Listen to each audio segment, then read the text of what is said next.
สมาคมตัวสกิจได้เอาคะแนนขยมบาทไคเซอร์โดยซาตะคานัทเวอร์เรื่องทำไมอยู่อะไรนี่ยมเลิกเรื่องทำไมมวยมาในใหญ่แต่จอมปลายเรื่องทำไมนี่คือจีเรื่องทำไมสริจ้าได้เรื่องมวยนี่เมียนจุ่มน้องเจิงท่าตกตาขมิ้นโต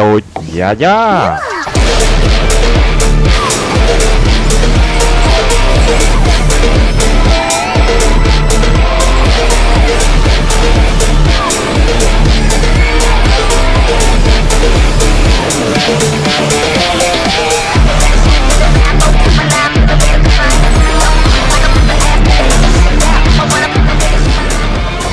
ให้กบอยใหญ่ๆยืงโจมาประดามมาใส่เรื่องแต่มาดองตือกงควาเรื่องวิดีโอใจมาใหญ่ๆดังไอ้เอาไว้ได้สำคัญในเปนี่ตัวไอ้บอยยังมีชมทาไรซีน่าอากาบันเน่ก่อนนั้นก็ป้องกันแต่ทัวร์ดำน้ำตามรถเพลิงปีตีกรงลงดนในประเทศอังกฤษตือตีกรงลิวแบบพัวให้ได้ซาแต่เพลิงไปช่างไอ้ขลังเป้ก่อนนั้นก็ได้ลงรั้วบาดตือเรื่องจิตไอ้ลือสำเร็จเสียเสือเนื้อแต่เจ็บกอดทายานั้นกูวอยสลันยานั้นกูวอยสลันหน้าเนื้อโลกขยมสลันยาไอ้หน้าอนาคตตือยาเชี่ยวปนขยมไม่หน้าตัวไปไรซีน่าบาดเพลงเมาไม่คือทายาคือจีเนอมอกซับแต่เจี๋ยกวดเอาลงไปแต่กวดกระปงแต่เดย์หลัวซอให้ได้สินนั้นชงเอาละขลังหน้าทายานั่งหมอกซับไอไปกวดกระปงแต่เดย์ดังจังดักสไนแมนนักยานั่งกระทาสไนแกนั่นคือจิสไนขมิ้นกุศลสไนสกสวัสดิ์เพียบสกสวัสดิ์เพียบไอไรสินคเนียเดย์หลัวโซ่ซับไอมาด่าคเนียพเนียละบอลโยคือทาทัวร์ดำนาอ่อยไปแล้วก็ลาไงละโมมาจัดดอลตีกรงมันลิวพัวนี่ไรสินก็ทากวดเหียงชื่อกูนั่นเนี่ยไอยาคอนแต่ลืมแบบนั้นก็เลือกลังทาพวกแกนั่งจัดแต่ดอลสลาให้แต่ดอลสลาให้ก็ทำเย็นประตูแต่ปีเนี่ยเกจังนะแต่ปนนี่ก็ทายกล้างบัดเดย์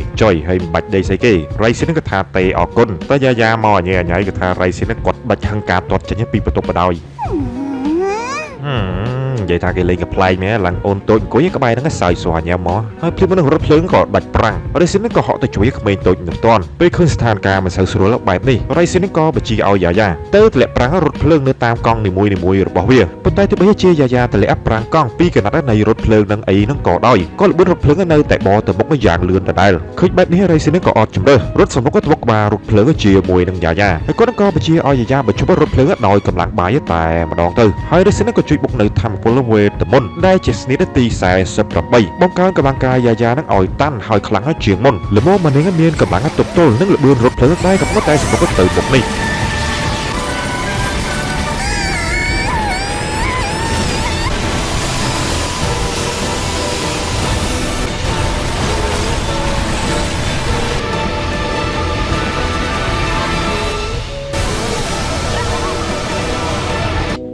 ตัวปีไรซินให้นังยาบานปัจจุบันรถเพลิงก็ดอยสปอร์ตเพียบขมิ้นเนี่ยรูระบบไอ้นั่งส่งไปแต่มาเนี่ยดูก็ตั้งกอมาจุบจมวยหนึ่งขมิ้นโต้ได้องก้อยหนึ่งขนมประตูรถเพลิงก็จมวยหนึ่งกอด้านในเปโน่ห้อยเดซ่าแต่เพลิงประจันไปไรซินบานนายน้องพลูนกอตั้งกู้เชียนเนี่ยปะเชียมันหนึ่งยนอย่าจะรักทานเนี่ยมันเหมือนนั่งเติมแต่เชียมันหนึ่งยนนับได้ไรซินนั่งปะเชียตายปนห้องหนุ่มเต้นี่นั่งก็อาจดาวตัวเชียตุ๊กตาดับใบโบกสำหรับไรซินนั่งโปรแกรมการไปยุ่งเก่าบานได้หมัดนั่งคือทางแกงสโดปะดอยตัวปิดเรือมวยกับเพลงก็ดอยซาสมเดย์หรือว่ายาหนุเคลียมไรซินก็ในใหญ่ปรับยาท่าดังออดท่าเลยนี่ก่อนนั่งกระปงตะกระดาษเจ็ดนะไปเช่นทองยาเชือดมันใหญ่ดื้อเตี้ยกระดาษเจ็ดก็กระดาษจ้องใช่ใหญ่ทำมาจ้องใส่เก้ไรซินก็โม่ไม่คือจ้องงอไม่ได้เสือกระดาษเจ็ดกระดาษจ้องไงนะเนี่ยยาในดอลกอมั้งไอเตอร์มอยานั้นเตอร์ประตูห้องมอปีไรซินนะแต่ยาโกนเขมรมายุ่มตัวนั่งประมวยเปิดชนะไม่บอกเจ้าเตอร์จะไหนเขมรตัวจะลังประปันดังได้สมสายามั้งให้จับตุกเขมรแบบปนนั่งเชื่อมหนึ่งสไลน์นะนอชก้อยคือทางถ้วยไรซินยังแกงสโดกเมียนปีไอเนี่ยใหญ่จีมวยนั่งตุ๊กตายานั่งหมอตลอดไปใจเมาจังไงตามมั้งเตอมวยตุกกระบอกพวกแกนั่งกระบาลมาดอลละสลับภูมิมันปัจจัยเชียบใจกันแต่ให้เมย์กันนัดวาลปูกิสได้เชียบวิเชียสถานปดการออกระบบละออจิเกบังพดครุ่งจำนาววิเชียสถานกับปูแล้วเจียเจ้าตู้แจงปิดภูโลกไรซินสุกิจทัวร์การพลักโดมาศึกษาปีจะปนนั่งมาดอลละตีนี่ก็ได้ทราบแต่ก็ได้จองโจละเจียสมาชิกในการบันทีเอามาจมาเจิงคลั่งเนี่ยปลายบนเดินซ้อมยศข้างมาเจียมือจนนั่นเนอตีนี่แห่นี่เองวิจัยตื้อทางสลานี่คือเจียมาจากเตียการบันทีมือนี้อันจะให้บาไรซินก็ท่าแต่ดาวโจละขนมสลาในห้อยจังเทียนอยู่บนนี้คือเรียงปีบามันเต็กไอ้ก้อนก็บำรามา ยานั่งพองได้ก็มาตองรูกวาดอัดคลังเป๊กก็มาดักจะได้มาเลยรูกวาดคลังเป๊กด้วยซาแต่รูกวาดนอมยาเมาตีนี่ดมนางอ้อยมันโยนนั่งบอกกวาดคือกวาดนั่งโยนนี่ก็เติมประยุทธ์นั่งโยนนี่ก็แต่ปลาประหัตโดยเชียวัดทศสำหรับปากกาซองสำหรับบอกกอดเต้หรืออัดยาไม่ก็ไม่เติมกระทายามันควายไอ้แต่งอ้อเนื้อแต่เต่าอะไรสินั่นอย่างสารมุดแต่หมัดดองด้วยซาแต่มวยจะบอกบอกยานั่งโยนท่าเนี่ยคือเชียตุกตาคือ ជាមនុស្សយន្តដែលបង្កើតឡើងមកមែនប៉ុន្តែលើនេះគឺនាងមានគោលដៅរបស់នាងគឺគោលដៅឲ្យ Ryzen ប្រើប្រាស់នាងនេះឯងមិនថានៅលើ Grey លបលយុគថា clear ចុងក្រោយនេះចង់ឲ្យ Ryzen គៀងទៀតណាគាត់បានតែមិនតែឆ្លើយថាទេអរគុណបកាច់យកនិយាយដំបងឲ្យឡើងមកអេមទៅមកទៅចូលតារឿងតុក្កតា13បូកហ្នឹងមួយស្ទុះក្រោយមកបន្ទាប់ពី Ryzen ចូលបន្ទាប់វាតម្លៃសមត្ថភាពរបស់គាត់ទៅមកគាត់ទទួលបានចំណាក់ថ្នាក់លេខ2រាប់ពីបាតតារាងមកគាត់ទៅឃើញចំណាក់ថ្នាក់គេវាតម្លៃឲ្យ Ryzen មកយ៉ានឹងឈឺចិត្តចំនួន Ryzen ទៀតឯ Ryzen វិញគាត់នឹងក៏ខឹងចិត្តដែរដោយសារតែរូបគាត់អស់ហ្នឹងវាមិនអីនោះទេប៉ុន្តែអ្វីដែលសំខាន់តុក្កតានៅយន្តយ៉ាផលិតនឹងឆ្នៃឡើងដោយសូកូដែលជាម្នាក់ក្នុងចំណោមកម្ពុជាបណ្ឌិតមេកណិតល្បីទូទាំងពិភពលោកមកលេខបានតារាងជាមួយនឹងគាត់អីណាដែរតែចៃសូកូនឹងដឹង Ryzen នឹងក៏ថាគាត់ដឹងឲ្យចប់ហើយបន្ទាប់ពីលើឈ្មោះស្ថាបនិកដែលបង្កើតនាងយ៉ាក៏ថាមើលចិត្តខ្លាំងមែនទែននៅជាមួយនឹងនាងហើយមិនចេះតែគិតពីរឿងស្រីផ្សេងអញ្ចឹងយ៉ាច្បាច់កកូនក្មេងដាច់ខ្យល់ឥឡូវហើយព្រាមនោះអ្នកគ្រូស្រីវ័យជំទង់ដែលមានឈ្មោះថា Kimberly បានចេញមកស្វាគមន៍ Ryzen ណែនាំរូបនាងថាជាគ្រូបង្រៀនប្រចាំថ្នាក់របស់គាត់ហើយអ្នកគ្រូ Kimberly នឹងហៅ Ryzen សិតតែជា AO នោះសាមរៃទៀតបានអ្នកគ្រូ Kimberly នឹងមកជួបគាត់ល្មម Ryzen នឹងគាត់មានចម្ងល់មួយចំនួនពាក់ព័ន្ធនឹងការធ្វើយ៉ាងម៉េចបានអាចចូលជាសមាជិកកម្មវិធីប្រជុំជើងខ្លាំងប្រជុំអ្នកប្រាជ្ញព្រឹកបណ្ឌិតសមយន្តបញ្ជាមនុស្សយន្តនោះប៉ុន្តែសម្ដីរបស់អ្នកគ្រូ Kimberly នឹងដូចជាមើងងាយ Ryzen មកសិតតែណែនាំមកឲ្យ Ryzen នឹងប្រឹងប្រែងរៀនសូត្រសន្សំបន្ទួដើម្បីជាប់ថ្នាក់បញ្ចប់ការសិក្សានៅសាលារៀននេះសិនទៅនាងណែនាំថាបើសិនជាគាត់ចង់ជាប់ឈ្មោះតើគាត់រៀនបានចំណាក់ថ្នាក់100ចុះក្រោមមកហើយបើសិនជាចង់បានចំណាក់ថ្នាក់លឿនតើរូបគាត់យកតុក្កតាមនុស្សយន្តរបស់គាត់ទៅប្រយុទ្ធជាមួយនឹងអ្នកមានចំណាក់ថ្នាក់ក្រោម100នោះដើម្បីដណ្ដើមចំណាក់ថ្នាក់របស់គេអញ្ចឹងទៅណាធ្វើបែបនេះក៏គាត់អាចជាប់ឈ្មោះចូលជាសមាជិកប្រតិបត្តិសមយុទ្ធបញ្ជាមនុស្សយន្តផងដែរប៉ុន្តែគាត់ថារូបគាត់តើតែប្រយុទ្ធជាមួយនឹងអ្នកចំណាក់ថ្នាក់ក្រោម100ហ្នឹងរហូតដល់តែសល់តែប្រមាណអ្នកតែប៉ុណ្ណោះទើបអាចជាប់ឈ្មោះទៀតណានិយាយទៅគឺថារៀងពិបាកដែរហើយមិនតែប៉ុណ្ណោះនោះទេអ្នកគ្រូ Kimberly ហ្នឹងក៏បំរើមកដល់ Ryzen ផងដែរតែយកតុក្កតាមនុស្សយន្តរបស់គាត់ទៅប្រយុទ្ធអី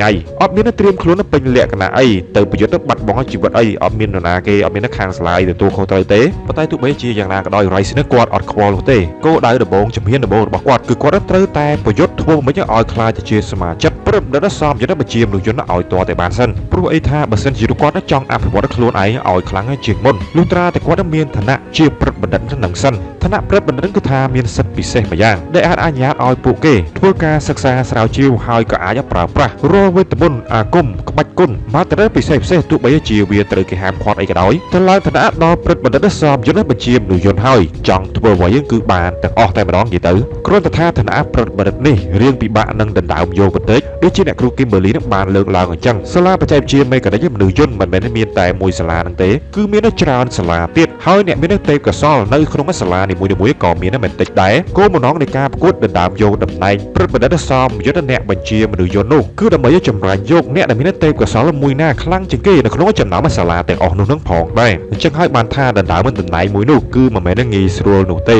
វាប្រៀបដូចប្រកួតប្រជែងគ្នាដើម្បីស្មិនស្មានមើលថាមនុស្សយន្តតុក្កតាឬក៏សមត្ថភាពនរណាម្នាក់ខ្លាំងជាងគេលើលោកនេះអ្នកគ្រូ Kimberly ក៏លើកឡើងយកករណីមួយទៀតផងដែរថាមានសិស្សខ្លះមានមនុស្សយន្តបញ្ជាហើយទៅប្រកួតចាញ់ជាមួយនឹងសិស្សដែលមានមនុស្សយន្តអីវិជ្ជាទៀតអានេះមានន័យថាសមត្ថភាពរបស់មនុស្សក៏គេរាប់បញ្ចូលដែរទោះបីជាមានមនុស្សយន្តបញ្ជាប្រយុទ្ធអីក៏ដោយក៏មិនមែនប្រកាសថាខ្លាំងជាងអ្នកដែលអត់មានមនុស្សយន្តបញ្ជាដែរឬបែបនេះចឹងទៅ Ryzen ចង់ឆ្ងល់ទៀតណាប៉ុន្តែអ្នកគ្រូ Kimberly អត់មានឆ្លើយតបអីទាំងអស់ហើយក៏ដល់ចាក់ចេញទៅនាងក៏រត់តែជូនពរឲ្យគាត់សម្រេចតាមសេចក្តីបំណងប្រាថ្នាទៅចោមួយស្ទុះក្រោយមកនៅពេលដែល Ryzen ដើរចេញមកខាងក្រៅហ្នឹងគាត់ហើយនឹងយ៉ាយល់ថាអ្នកគ្រូមួយនឹងពិតជាគួរឲ្យខ្លាចមែនប៉ុន្តែនាងបានស្ដាយចម្ងល់អ្វីៗដែល Ryzen ឆ្ងល់អស់ហើយមិនត្រឹមតែប៉ុណ្ណោះនោះទេអ្វីដែលគាត់មិនចង់ដឹងឲ្យគាត់ដឹងទៀតមើលតែពីក្រោយក៏ដឹងថាអ្នកគ្រូនឹងគឺជាមនុស្សពេញវ័យដែរហើយយ៉ាគឺថាក្តៅឆេវ100មិនដឹកស្មានថា Ryzen ជោគចិត្តអាតគីអពីក្រោយចឹងអីវិញហើយបើចឹងខ្លាំងពេកយ៉ាហ្នឹងក៏ច្បាច់កកូនក្មេងទៀតទៅច្បាច់កណាមិនច្បាច់មកច្បាច់កដាផ្លូវក៏មានអ្នកស្រីម្នាក់ដើរមកនឹងក៏ដេញពួកគេនឹងឲ្យចេញទៅRyzenក៏សម្លឹងមើលម្នាក់ស្រីនឹងមកផ្លេរួចក៏ឲ្យយ៉ានឹងជិះចេញពីផ្លូវរបស់នាងទៅយ៉ាឃើញ Ryzenសម្លឹងមើលម្នាក់ស្រីនឹងយូរពេកចឹងទៅក៏គិតថា Ryzenចាប់អារម្មណ៍លើម្នាក់ស្រីហ្នឹងទៅ Ryzenក៏ប្រកែកយ៉ាទៅខ្វល់អីអារឿងហ្នឹងសំខាន់ពួកគេនឹងត្រូវទៅដើរស្វែងរកអាគារសម្រាប់មនុស្សប្រុសសិនទៅល លុះមកដល់បន្ទប់ស្នាក់នៅដែលសាលាផ្ដល់ឲ្យរៃស៊ីហ្នឹងគាត់នឹងក៏គិតឡើងវិញពីគម្រោងការនៃការសងសឹករបស់គាត់ដើម្បីសម្លាប់អាម្នាក់ដែលគាត់គុំនោះគាត់នឹងត្រូវតែខ្លាចជាព្រឹទ្ធបណ្ឌិតសមយុទ្ធដែលបញ្ជាមនុស្សជននោះឯងដោយសារតែអាម្នាក់ដែលគាត់ចង់សងសឹកហ្នឹងក៏មិនមែនជាមនុស្សធម្មតាដែរគឺថាម្នាក់នោះវានឹងកំពុងតែជាប់ឈ្មោះជាព្រឹទ្ធបណ្ឌិតសមយុទ្ធបញ្ជាមនុស្សជននេះឯងអាចឲ្យដើម្បីសម្លាប់អ្នកនោះតើតែគាត់មានឋានៈស្មើនឹងអាពេកហ្នឹងហើយអាពេកម្នាក់នោះក៏គេមិនទាន់បញ្ចេញអត្តសញ្ញាណនៅពេលនេះដែរអញ្ចឹងហើយបើស្ដាប់តាមសម្ដីរបស់អ្នកគ្រូ Kimberly រៃស៊ីនមានបំណងធ្វើការប្រយុទ្ធធ្វើការប្រកួតដោយយកตุ๊កតាមនុស្សយន្តយ៉ាយ៉ារបស់គាត់ទៅបុកបាយដណ្ដើមចំណាក់ថ្នាក់ពិសេសដទៃទៀតហើយបើសិនជាគាត់ចង់ចូលជាសមាជិកព្រឹទ្ធបណ្ឌិតឆាប់រហ័សគាត់មានតែលេងស្ទាយប្រើកម្លាំងបាយនឹងឯងឬអាវិធីសាស្ត្រប្រើកម្លាំងបាយហ្នឹងយ៉ាយ៉ារបស់យើងក៏ចង់ប្រើវិធីសាស្ត្រហ្នឹងដែរលេងសម្រាប់កៅអៅផ្លាច់ហក់មកតង់ពីលើរៃស៊ីនហើយប្រកាសថាដើម្បីសម្រេចគោលដៅគេអញ្ចឹងគេប្រើកម្លាំងបាយដែរហើយណារៃស៊ីនដឹងថាយ៉ាយ៉ាចង់បានគោលដៅអីរៃស៊ីននេះគ្នាខំរើចង្អប់ហើយមិនដឹងថាគោលដៅយ៉ាយ៉ាបានជោគជ័យអត់វីដេអូវាដាច់ត្រឹមតែប៉ុណ្ណឹងអ្វីដែលសំខាន់គឺថាខ្ញុំសូមបញ្ចប់រឿងត្រឹមប៉ុណ្ណឹងសិនចង់សួរមើលមតិគ្រប់គ្នាថារឿងហ្នឹងចង់មើលតទៀតអត់បើសិនជាចង់មើលសាកខមមិនមើលខ្ញុំចង់ដឹងថាអ្នកតាមដានចង់មើលរឿងហ្នឹងប្រហែលអ្នក